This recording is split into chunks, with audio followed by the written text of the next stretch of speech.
The EP Podcast. Heard everywhere podcasts can be found, and always at theeppodcast.com.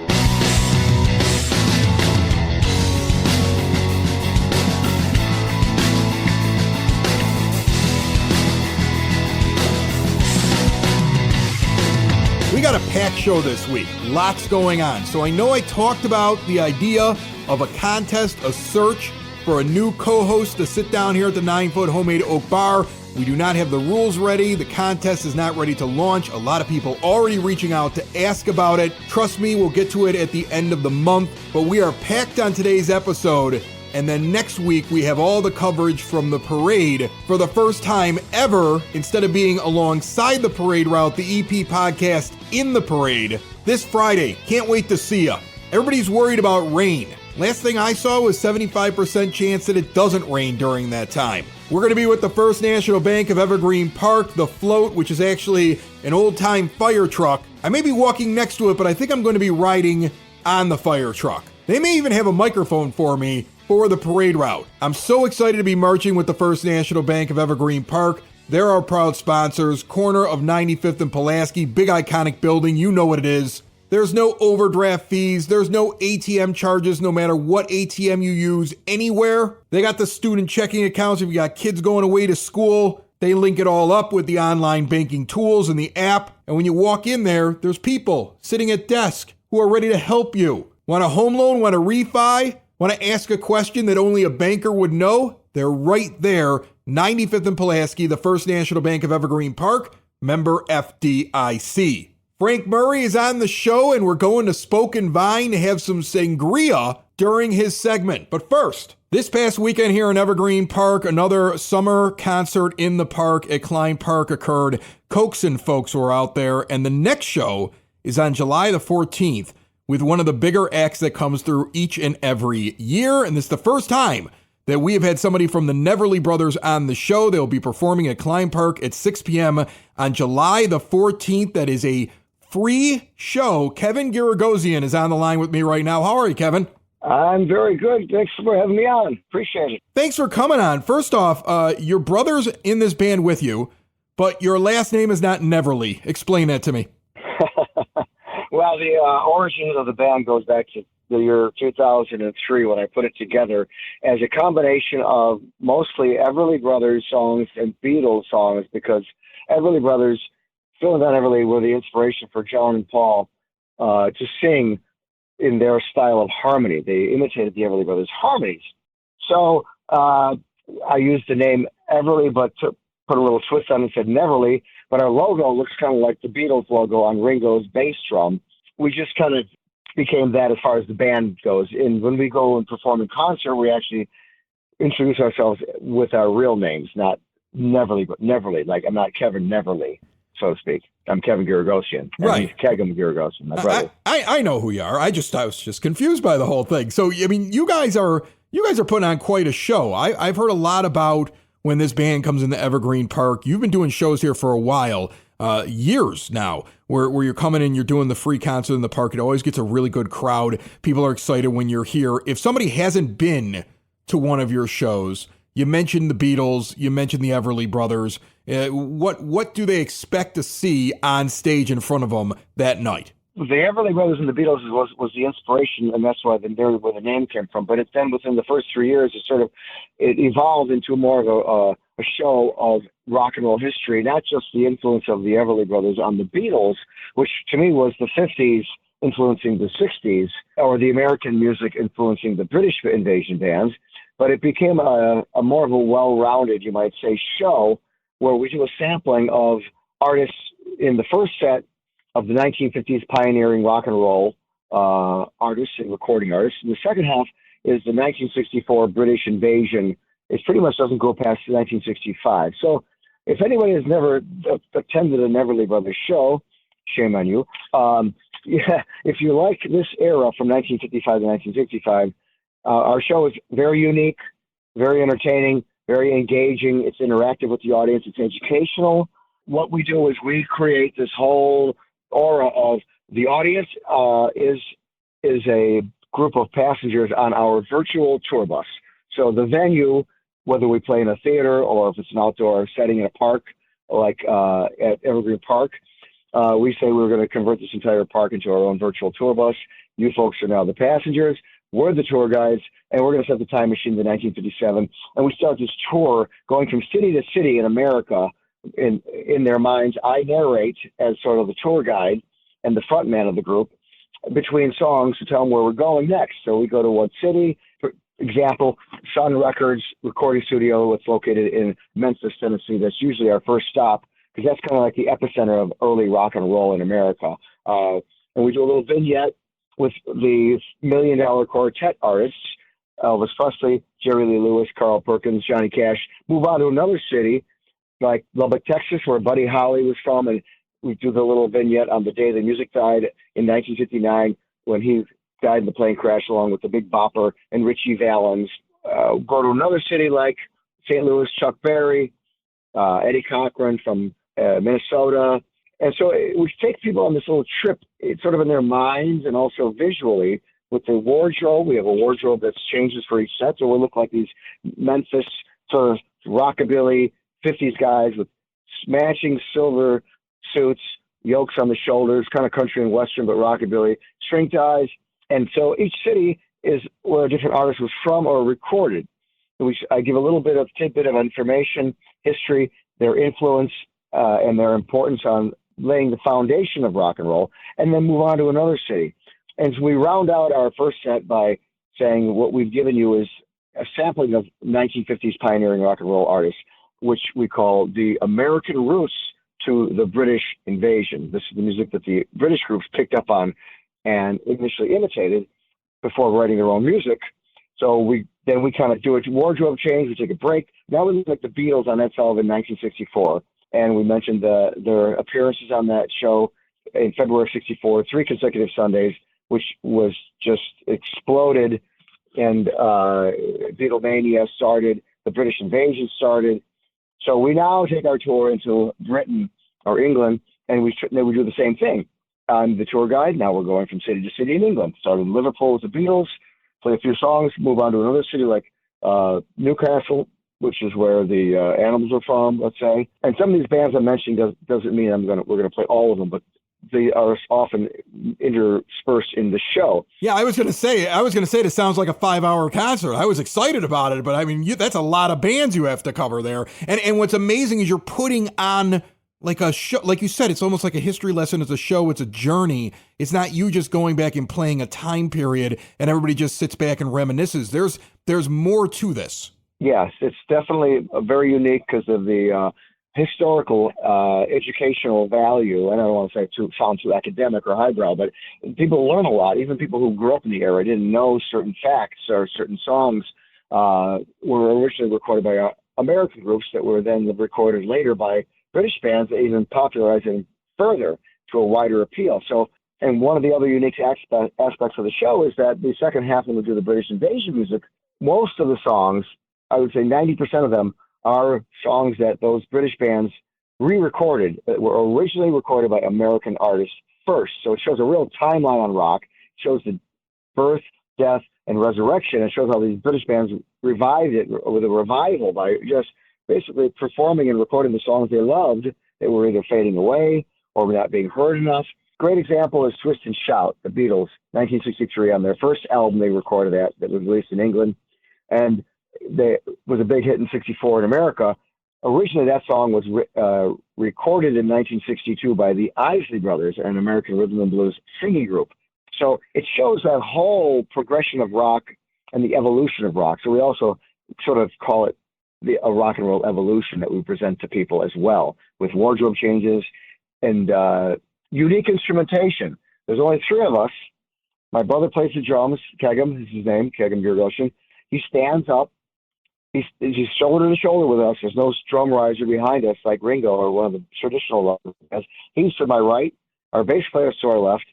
So Kegum is playing the drums, standing up with a bass drum and a snare drum and no cymbals, no hi-hat, brushes, but he creates a heck of a lot of rhythm on that snare drum. It sounds like a full drum kit. That's awesome. Yeah, he sings lead along with me. We're like the Phil and Don Everly or the Paul and John of the group.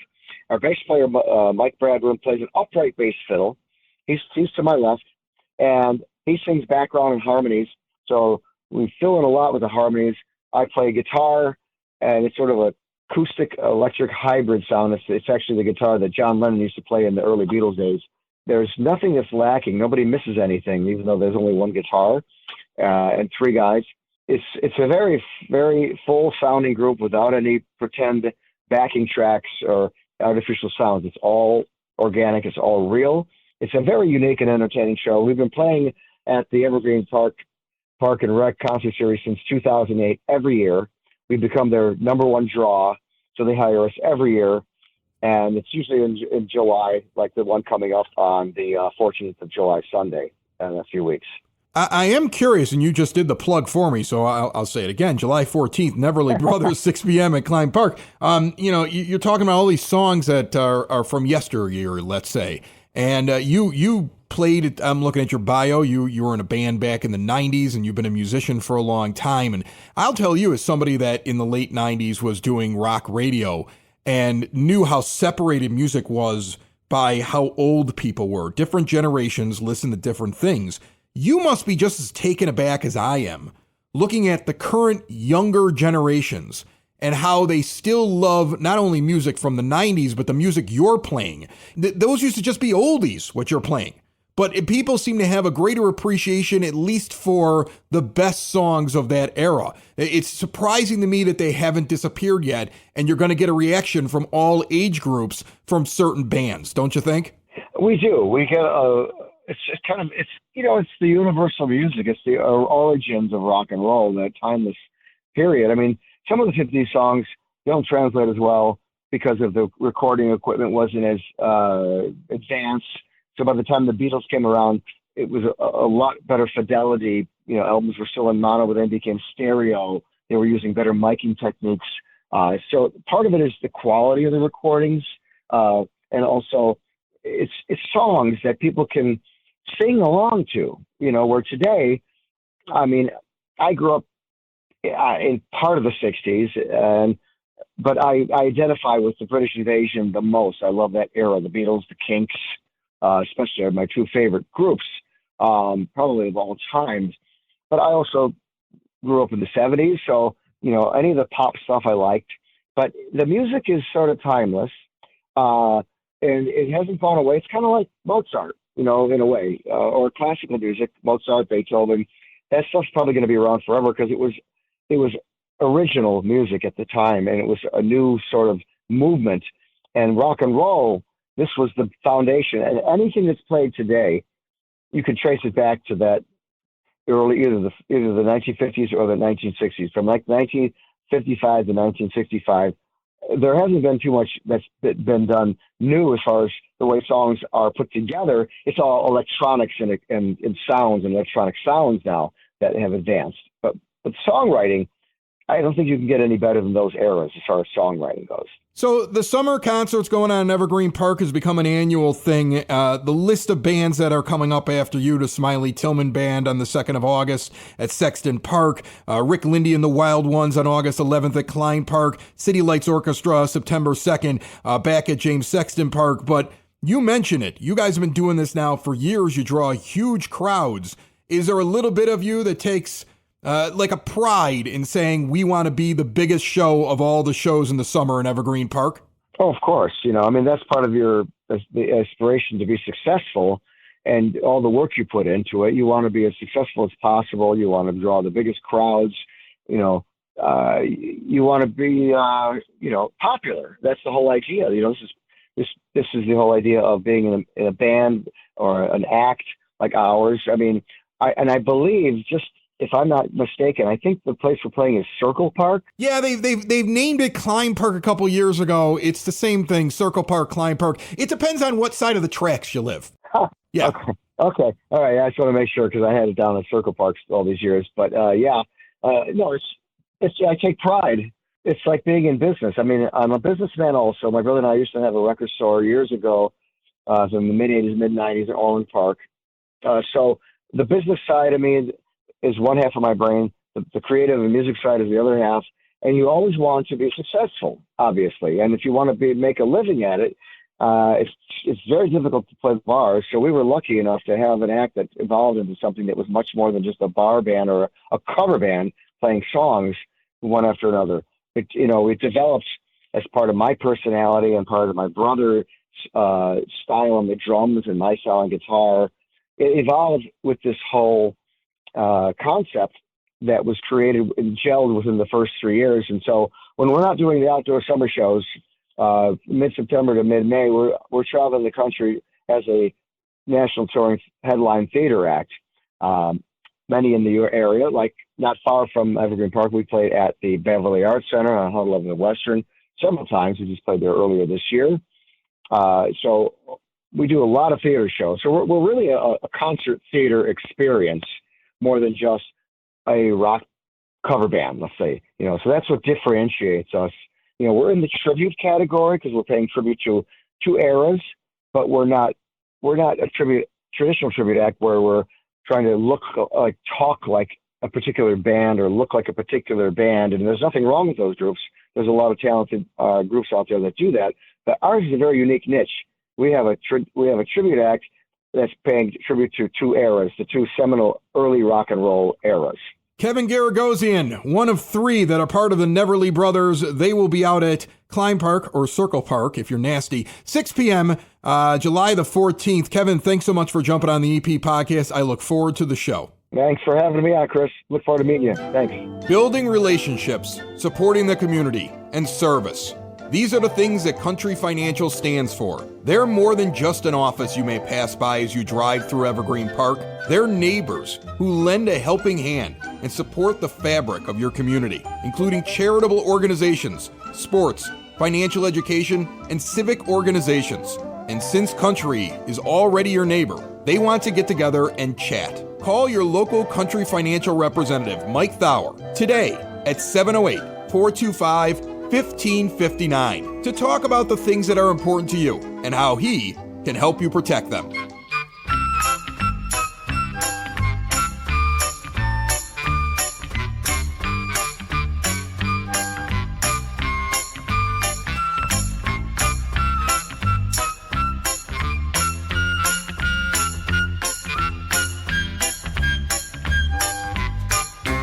It's now time for your EP podcast, Word on the Street, brought to you by sidsauce.net, the only place I get my hot sauce from. I have like 4 or 5 different bottles right now up in the cabinet as we speak. They're growing the peppers here in Evergreen Park. They bottle up the sauce, and if you live right here in the area, they bring them to your door for free. See everything they have to offer at sidsauce.net. The parade kicks off on Friday at 6:30 p.m. Everybody's worried about rain. Again, I'm telling you, I'm looking at my app right now. Around that time, 25% chance of showers. I see that as 75% positive that we're going to have good weather. I'll see you along 95th Street on Friday. I will not see you on 99th Street because CSX has the crossing closed right by the high school, 99th and Rockwell, all the way through July the 3rd. As they always say, this work is critical to safety for the train and the roadway traffic. Meanwhile, we're all annoyed by it. CSX did give out a phone number if you want to talk to them about it, 800-232-0144. Have fun. And this Sunday, June 30th, 10:30 in the morning, St. Bernadette will be celebrating their final Mass, a very sad thing for that community. At the conclusion of the Mass, the congregation will then be processing by car as the crucifix and tabernacle are being transported to Queen of Martyrs. In fact, we had Fire Chief Ron Kleinhaus on to talk about how EPFD is helping with this transportation. Between noon and 1 p.m., this procession will start at St. Bernadette, Francisco to 93rd, 93rd to California, California to 99th, 99th to St. Louis. So it's going right by my house. Oh, I'm going to see it. St. Louis to 103rd, 103rd to Central Park. Police will be closing each section for about 5 minutes, so it's not going to be a major closure. With that, we head out on the road for Frank Murray, the Evergreen Park Library July plans, and Sangria.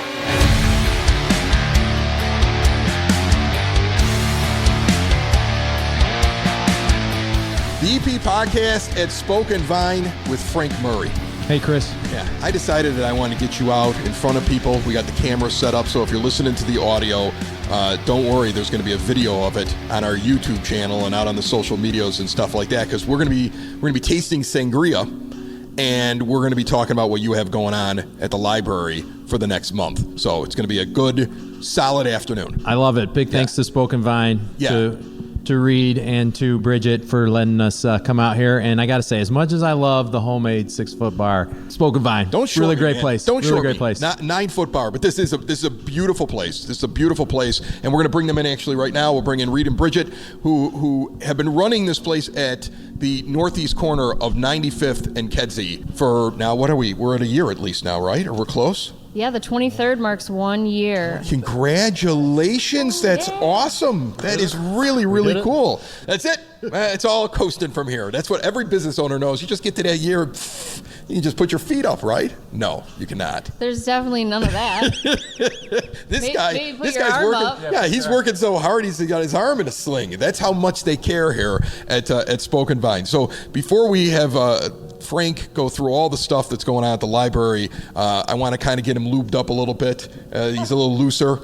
Maybe he'll be funnier in this one if we can just get him a couple of drinks in him. So we have 4 different kinds of sangria. You guys are releasing this when? Punch Party. Punch Party. What's the date on it? It's the last Thursday of June, right? Is when you're putting it out? Or yes. Okay. June 27th. June 27th. Punch Party. Yeah, it's deceptive because people might think it's punch, but but June 29th on Saturday. Okay. So like if you're doing stuff on Thursday and are busy, Saturday's more of your get out and have a few sangrias kind of day.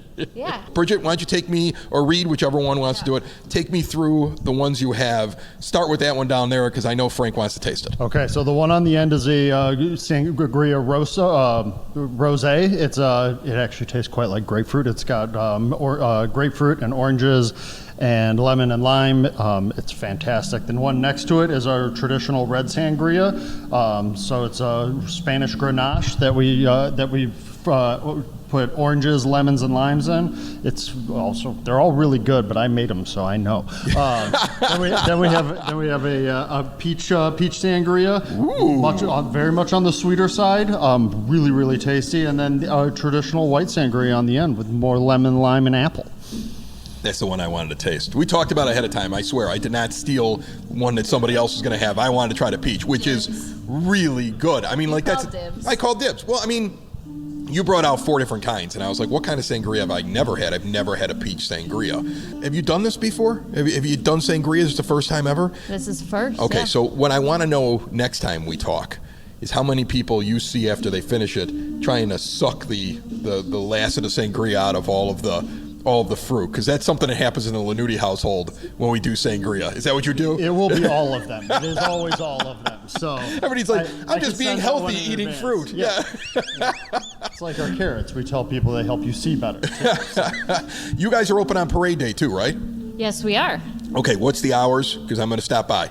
3 to 10 on Friday, parade day. It'll be a great spot for you to come in before the parade and kind of secure your viewing Yeah, spot. You're right here on 95th. Yeah. Also, the air conditioning is a nice little respite. Yeah, you need that. And the sangria. And the sangria. Yeah. So come in before, during, after. And when your teenagers abandon you, come on in. It's what's happening to me this summer. That's exactly what's happening. All right, Reed and Bridget, this stuff's awesome. Frank and I are going to get hosed now while we sit here and talk about the library. No, we'll be very responsible till the camera goes off. One of my favorite. I just wish this was going on later in the day. Frank, then I could really camp out here. Oh yeah, well Frank's like, well, this. I'm working. I got my placard on. I got my little badge on. Should have kept the badge on. But this is all part of promoting the librry. Just keep telling yourself that for the next 10 minutes or so. Tell my library board that, Chris. Yeah. Exactly. That's what you tell them. He's doing it for work. For the community. Northeast corner, 95th and Kedzie, and I'm going to grab a seat and we're going to talk about what you got going on at the library. And this is going to make the entire experience better. Well, on all the video people we're get to doing this see from me. now on at Spoken Vine. They get to see. It's really awesome. The setup is awesome. I almost want to pull up one of those comfy chairs and hang out over there. There's like a book club that comes in here, right? You on got Thursdays? It. Yes, Thursday. There's a book club that comes in here on Thursday, and what better than wine and books? Exactly. That's our Books pop-up. are better with it's wine. Our pop-up book club. Yeah. At Spoken Vine, and that's this next Thursday, the 27th. Yeah, it'll be June this Thursday 27th. by the time this airs. By I know the I time throw it you airs. off when You we do. record, and then it comes out the next week. So yeah. So that's this at Thursday it's coming 6:30, out. and Yeah. if you haven't picked up a book already, want to join the club, come on out, even if you haven't read the book yet. But we have copies at the library, and of course, the amazing ambiance that Spoken Vine provides. Awesome. All right, what do you got going on that's big in the month of July? I know you're marching in the parade. Everybody's in the Holy parade, cow. so we're just going to be looking for you in the parade. I don't want you to spend a lot of time on that unless there's something crazy happening. I'm going to start with our kids. We have every year we do a tie-dye creation shirt that's huge. We get our parking lot packed. That's going to be Wednesday, July 3rd at 3:30 p.m. Make sure you bring your own washed white cotton t-shirt. You are using stains that will dye your clothes that you're wearing, so make sure you'll wear old clothes and shoes. But it's a lot of fun. It's always a big hit. And then because it's also kind of the summer of insects and nature with the cicadas, right? Yeah. We are having... Not a lot of them in Evergreen, though. No, I we mean, need there's older a couple trees, of, Chris. There's I a guess we need couple older of trees that have them like spotty around the neighborhood. You drive down the street and you can hear one section Like, of them all like, chirping. Yeah, and my then- sister lives in Beverly. She says it's horrifying.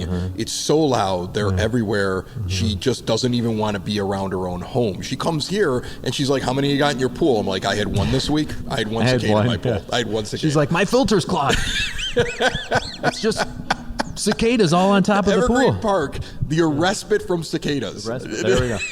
And enjoy some sangria. Put it on Spoken the Vine. sign. Put it on the sign for the village. Cicadas are not welcome here. I don't know what the village did, but it's amazing if they did anything to stop them. There are none of them here. It's incredible. Just Evergreen Park. I guess they don't like evergreen trees. I don't know. I know. All right, so it's we'll have to learn more because we got Bugs Alive coming. The Peggy Notebart Nature Museum will be at the library on Thursday, July 11th at 10 a.m. It's for grades 1 and 2, but if you're interested, come on out for it.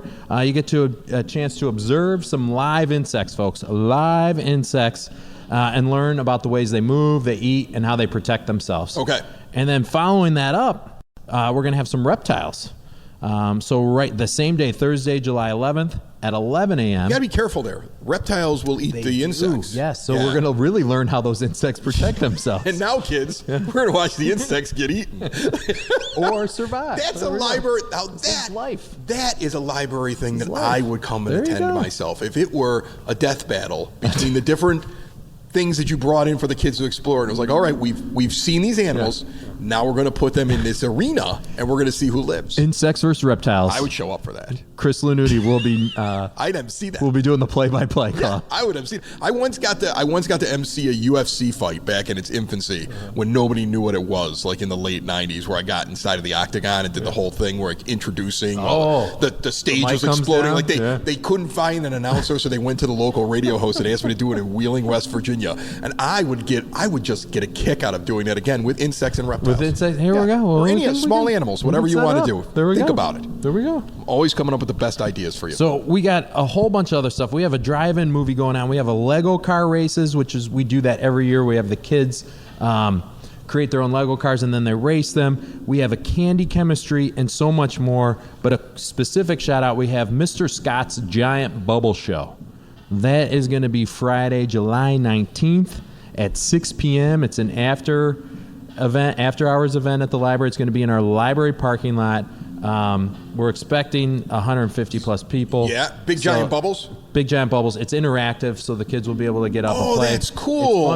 It's really fun for the whole family. He's going to do the thing where he's got like the big giant bubble thing, and he wraps it around, and it's almost He's got a whole bunch of stuff. It's going to be in the library parking lot, so bring a lawn chair and join us for this interactive bubble experience. That cannot be rain or shine. So I would imagine if it rains, it's probably it won't rain. We will most likely move it inside, just like what we did then with you got our. bubbles. That would be awesome. With our submarine kickoff party, we had animals. We had goats and other rabbits and everything inside the library. This is why you go to the library events, to see Frank have to scramble in the moment. To be like, what are we going to do? We're going to have to bring the animals inside the library. Like that decision-making process. I want to see that.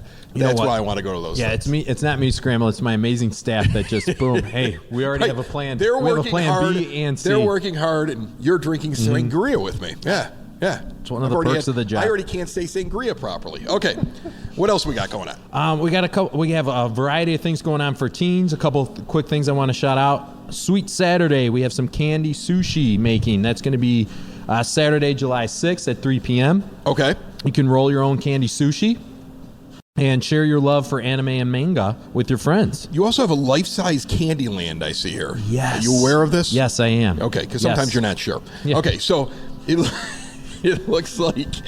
Did you know that you're doing this? Yeah. Yes. So life-size Candyland, you sign up for a 30-minute time slot. It says up to 6 players. But what is that? Like you have a board in the parking lot? Like, It's going to be indoors. Okay. So we're turning is there candy? the inside of the library into a giant game board.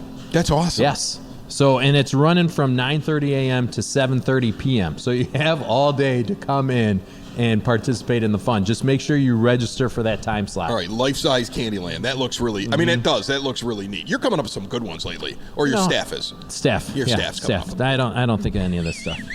I just come on here and drink sangria and promote it. And to stick with the alcohol theme. Yeah. Since Well, we we just might as well mentioned do sangria, that. You just reminded me to take another sip. We have a summer beer tasting event coming up. That's going to be at the end of July, Thursday, July 25th at 6:30 p.m. It is a 21 and over event. We're having back our good friend Scott Poynton. He is a former home brewer of the year, Midwest home brewer of the year. He's also a certified beer judge. Want to figure out how to become a certified beer judge. Is this the guy that did the beer? Same guy from the fall session. He was really good. In the winter, yeah. He was really phenomenal. good. He is also a library director. So, he's incredibly smart. I learned a lot. Yeah. Like you guys were like, "Hey, Chris, this is up your alley. Like, why don't you go to this?" And I was like, "Yeah, I'll go to the beer tasting event." And I just kind of figured he's not going to tell me anything I don't know about craft beer because I love craft beer and I know how they brew things. I learned over the last 9 months how they make non-alcoholics now differently than they used to because now they brew it and they pull the alcohol out of it. And I'm like, there's no way this guy's going to tell me something I don't know. And I learned a ton of stuff. Gotcha. Really good. He's going to be back there to educate people and then also have samples of some different brews. Okay. That are specific to the summer season. Very, very cool. That's it? We're done? Oh, I got more. Keep drinking? I got more. I want to give you more time. You want more? All right, just great. dive in there. Just go. So, you rattle it all off. If go. I run out of time on the show, it'll all be on the video on YouTube. So it's like extended Frank time. Oh, extended Frank time? We have enough sangria here to do a 2-hour to do a 40-minute show. Half-hour show. I'll be done with these in a half hour. Okay. But dive into it. So last time I was on the show, we talked about how we lost a very dear friend of ours. Yes. Virginia Chandler, a longtime library board member, and then also participated in the Library Foundation. To honor her, we're hosting a variety of different civic-related programs. And in July, we're doing 2. We have Avoiding Scams and Scammers. That's Monday, July 22nd at 1 p.m. We're having Marquette Bank of Evergreen Park come out, and they're going to share the most common types of scams, how you can fall victim to one, what you can do if that does happen to you, and how you can keep yourself safe from those types of scams. There's a lot of scams now. It's everything. Yeah, I mean it's nonstop. I don't trust anything that email, it's sent to me. phone calls, text messages. Somebody keeps texting me, telling me that they know me, but they won't tell me who they are. And somehow in a text message, they still aren't speaking English very well. And I'm getting them today. It's really weird. Well, make sure you stop by. I'm definitely not share your experience. Yeah, and I think that's the number one rule that they'll talk about is don't respond. Back to the alcohol. We're going to segue back to the alcohol. So we're having another event at the library, a mead sampling event. And this is with the people over at the Wild Blossom Meadery. All right, I'm coming to that. When is that? That is Wednesday, July 31st at 6:30 p.m. Can I bring my own, made out of bone mead horn? Because I have one of those. I have an actual in the basement bar. I don't think I've ever showed you one of these big, it's like a horn. Like if you had a horn of ale, it's shaped like a horn. It's meant for mead. Can I bring my own? Yes, bring it, Chris. Bring it. Because that's what it's meant for. Bring it. They'll be They're going to provide samples of mead, and you can definitely take that and dump it right into it. I can dump it right into it. Okay. Dump it right into it. Yeah. So they're going to discuss their mead. Pretty big, so I'm going to be drinking a lot of their mead. mead making process. And Chris will be hoarding all the samples. They're like handing out little cups, and I walk in and just dip my cup into the mead. Bring me meats and cheeses. Yeah. Get there before Chris does. I'm going to wear a Viking helmet as well. There's mead available for you I'm going to walk to in drink. with a horned Viking helmet and my horn of ale and just stick it in the mead bucket. Now I hope there's a mead bucket. There's not going to be a mead bucket, though, is there? Probably not. There should be. Because you just ruined it for everybody. Way to go, Chris. That's what I do. All right, you're going to be at the parade. Yep, we'll be there. All right, I'm going to be at the parade. I'm marching in it. I'll see you at the setup. All right. And then afterwards, mosey over here. Yes, Spoken Vine, They're everybody. open till 10 o'clock. They're open on till 10 parade o'clock. day. I mean, like, this is where I'll be after the parade. Get out to Spoken Vine. Check out everything that Frank has going on this month. My friend, cheers. Cheers, Chris. Do this again next month. Let's do it. Thank you. It's the EP Podcast. All things Evergreen Park. It's the EP Podcast. Evergreen Park.